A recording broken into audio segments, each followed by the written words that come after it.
근데 그 집행유예는 뭐 판사 마음대로 막 붙일 수 있는 거예요? 아니죠. 판사 맞다고 해야 되나? 양형 기준에 따라서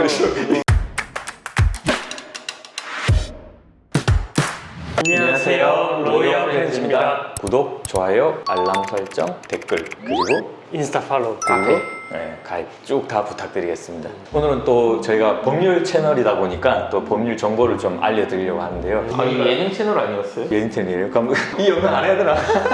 법률 채널 맞죠? 내가 자신감 없어지지. 저희가 일단은 뭐 로이어 프렌즈니까 그런 문의가 좀 많아요. 집행유예 기간 중에 또 약간 형사적인 문제가 발생해가지고 저 어떻게 되나요? 이런 문의가 좀 많거든요. 그래서 뭐 집행유예 기간 중에 뭐 어떤 문제가 발생했을 때 이제 법적으로 어떻게 된다 이 부분에서 조금 쉽게 설명드리려고 오늘 영상을 좀 촬영해 봤어요. 어떻게 되나요?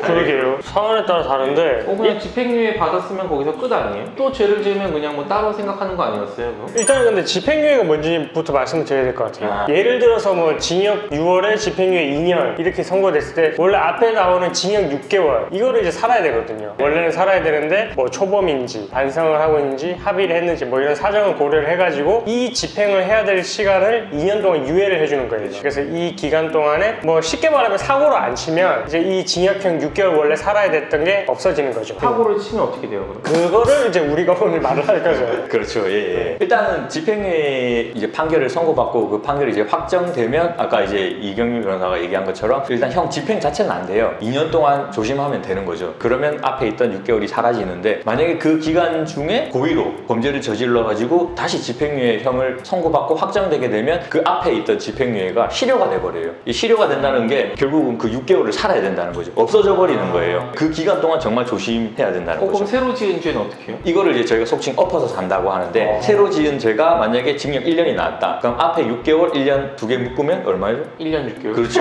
역시 이과.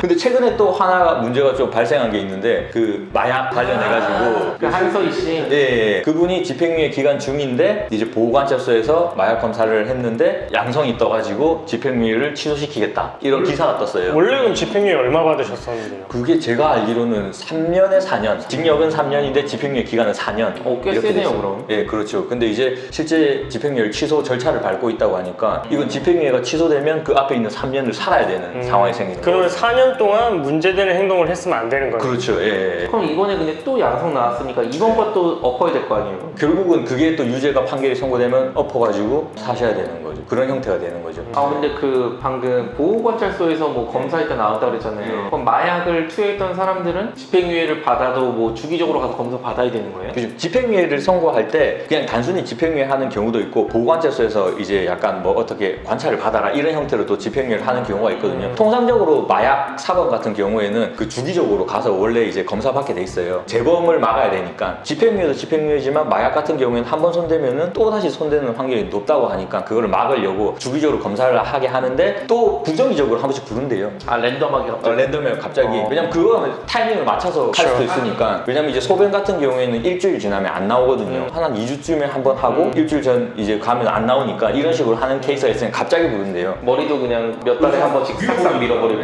그분은 이제 갑자기 불러서 갔는데 양성이 떠버린 거죠. 그 마약 한 거에 대해서 또 실형 선고받게 되면 그것까지 엎어서 엄청 장기로. 그리고 또 마약이나 성범죄 같은 경우에는 가석방도 잘 안 해주죠. 그렇죠. 그러면 이번에 얼마나 올리나요? 근데 얼마나 또 투약을 했는지는 일단 모르니까. 근데 통상적으로 필로폰 같은 경우 보통 그냥 한 번 사고 한 번 투약해도 보통 뭐 실형 나오는 게 1년에서 1년 6개월에 징역 붙여주잖아요. 맞아요. 보통 그렇잖아요. 대마보다 보통 일반적으로 세요. 그럼 이번에 한 4, 5년 정도 총 살고 나와야 되겠네요? 만약에 두 개가 묶어준다면 그 정도 나올 수도 있겠죠. 엄청나죠. 근데 그 집행유예를 또 받을 수 있는 방법은 없어요 그럼? 집행유예를 또 받을 수 있는 방법이 이제 속칭 쌍집류, 쌍집행유예라고 하는데 특별한 조건이 있어요. 집행유예 기간 중에 죄를 범한다 하더라도 새롭게 범한 죄의 판결이 확정되기 전에 그 이전 집행유예를 기간 도과시키면 돼요. 조금 어려운 말이네요. 그러니까 이제 기존의 집행유예 기간이 이제 얼마 남아있었을 거 아니에요. 한 6개월 정도 남아있다 칩시다. 6개월 남아있는데 이 사이 또 범죄를 저질러서 절차가 진행이 될 거 아니에요. 그 6개월을 끌어야 되는 거예요. 네, 그래서 이제 이 6개월이 만약 앞에 있는 게 끝나버리고 이게 이제 절차가 진행돼서 판결을 받게 되면 새롭게 집행유예 되는 거죠. 근데 이거는 집행유예가 두 개 발생하는 건 아니거든요. 앞에 있던 집행유예가 없어지고 새롭게 집행유예 하나만 받는 거고. 근데 이 쌍집류라는 거는 제가 이제 집행유예 판결을 받았어요. 근데 수사기관 조사를 하다 보니까 제가 이 집행유예 판결을 받기 이전에 또 범죄를 저지른 게 발견된 거예요. 그 범죄에 대해서 판결을 선고할 때는 또 집행유예가 가능하거든요. 이렇게 되면 집행유예가 두 개 존재할 수 있어요. 어렵죠? 이거는 또 어떤 거냐면 이 집행유예를 받았잖아요. 받았는데 이 받기 전에 범죄가 있었던 거예요. 근데 그게 만약에 이때 다 같이 발견이 됐다면 한꺼번에 재판을 받고 집행유예 선고를 받을 수 있었어요. 근데 이게 발견되지 않았기 때문에 집행유예가 먼저 선고가 돼버렸고 뒤에 발견됐을 때는 어떻게 보면 이제 같이 재판을 받았을 때를 가정을 해가지고 형 양에서 이제 같이 이제 참작을 해주는데 그런 예외적인 경우에는 집행유예를 선고할 수 있다. 그때는 진짜 집행유예가 두 개가 발생하는 거죠. 좀 특이한 케이스죠. 근데 그 집행유예는 뭐 판사 마음대로 막 붙일 수 있는 거예요? 아니죠. 판사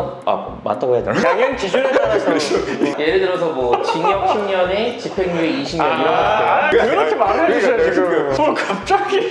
난 놀래서 갑자기 3년까지 붙일 수 있어요. 집행유예는 그 실형이 3년이 넘어가면 못 붙이거든요. 아 그럼 징역 4년, 집행유예 5년 이건 안 그렇죠, 되는 거예요? 그렇죠. 예, 3년 1일 돼도 안 돼요. 딱 3년에 이렇게 붙일 수 있거든요. 아 그럼 한솔이 씨는 딱 그런 거기 걸린 거네요. 그렇죠. 딱 3년 맥스로 붙여준 거예요. 보통 3년에 5년인데 3년에 4년 붙였더라고요. 예. 그래서 이건 뭐 논의 이야기인데 재벌들이 사실은 이제 그런 뭐 횡령이라든지 이런 부분이 있었을 때 사실 이제 맥시멈 해가지고 3년에 집행유예 5년 그래서 3-5 공식이라고 해가지고 사실 그런 게 있었거든요. 그래서 법조문 같은 거를 봐도 되게 세다 해도 어째 5년 이상의 징역이 처하다 이렇게 돼 있잖아요. 왜냐면은 5년에서 절반으로 장량 감경한 다음에 그럼 2.5년이 되니까 그렇죠. 집유를 붙일 수가 있어요. 그래서 만약에 뭐 법률에 정해져 있는 게 7년 이상의 징역에 처한다고 돼 있으면 무슨 수를 써도 집유를 받을 수 없는 거죠. 받는 거지. 다만 그것도 특이한 케이스가 발생할 수도 있지. 7년짜리라 하더라도 그게 미수에 그치고 그리고 장량 감경까지 받으면 두 번 감경이 돼버리니까 그런 케이스도 있고 이건 조금 이제 또 어려운 문제 다음에 저희가 한번 소개 한번 시켜드릴게요. 그런 경우도 예외적으로 가능한 경우가 있거든. 자수 감경도 받아버리고.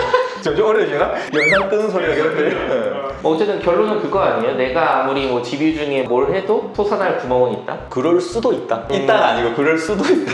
정말 그런 케이스가 발생하면 이건 진짜 법리적으로 조금 검토를 받아봐야 되기 때문에 변호사하고 상담을 해보시는 게 좀 나아요. 그리고 또 이제 그 상담을 하실 때 좀 전문적으로 그 관련해서 형사 많이 한 쪽에 상담해 보시는 게 더 낫거든요. 왜냐면 케이스가 워낙 다양하기 때문에 진짜 맞는지 아닌지 이거 변호사들도 헷갈려 하시는 분들 많아요. 집유 중에 집유가 되냐 안 되냐 이거 가지고 맞아요. 실수 많이 해요. 실수 많이 해요. 그리고 안 되는 걸 된다고 얘기하시는 분들도 있고 그런 케이스도 있기 때문에 정말 많이 해본 그 변호사한테 가서 상담을 받아보시는 게 맞는 것 같아요. 오늘은 저희가 또 좀 소소한 법률 지식을 좀 알려드리려고 영상을 한번 촬영해 봤습니다. 예, 시청해 주셔서 감사합니다. 감사합니다.